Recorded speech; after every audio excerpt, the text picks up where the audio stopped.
এই মুহূৰ্তত দিবলৈ লৈছো এক বিগ ব্ৰেকিং নিউজ। গৌৰীপুৰৰ গেৰামাৰীত নিজ মোমায়েকে ড্ৰাগছ মাফিয়া ভাগিনক ড্ৰাগছসহ হাতে লুটে ধৰি গতাই দিলে আৰক্ষীক। গৌৰীপুৰৰ আলমগঞ্জ গেৰামাৰীত ড্ৰাগছ মাফিয়াৰ দপদপনি। কোটি কোটি টকাৰ ড্ৰাগছ সৰবৰাহ হয় আলমগঞ্জ গেৰামাৰী মুৰিয়ালীঘাট বটেৰ তলত।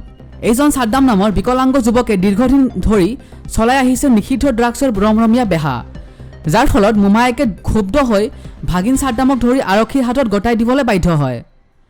আৰক্ষীৰ জেৰাত সাদ্দাম হুছেইন আৰু ৫-৬ গৰাকীকৈ ব্যক্তিৰ নাম ব্যক্ত কৰে। SP আনন্দ মিশ্ৰাৰ দৰে ধুবুৰী SPক দেখি কম্পমান হ'বনে ড্ৰাগছ পেডলাৰসকল, সেয়া সময়মতে লক্ষণীয় হ'ব। Bureau report, premier news.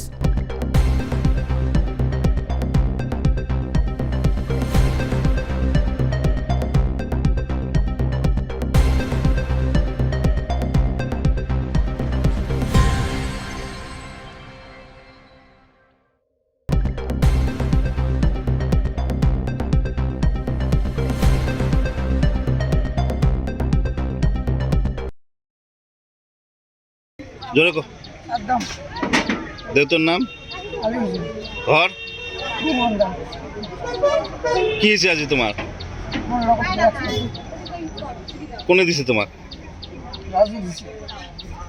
তোমাক কোনে কোনে দিয়ে মাথা তল কোনে কোনে দিয়ে তোমাক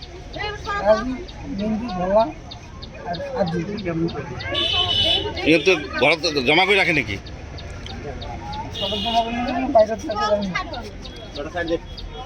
কোৰ পৰা আনে ইহঁতে টেবলেট খিনি কোৰ পৰা আনে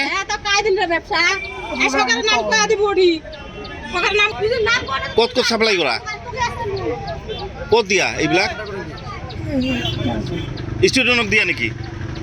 স্কুলৰ ষ্টুডেণ্টক কি দিয়ে কাক কাক দিয়ে নাম ক এটা টেবলেট কিমান টকাত বিক্ৰী কৰা?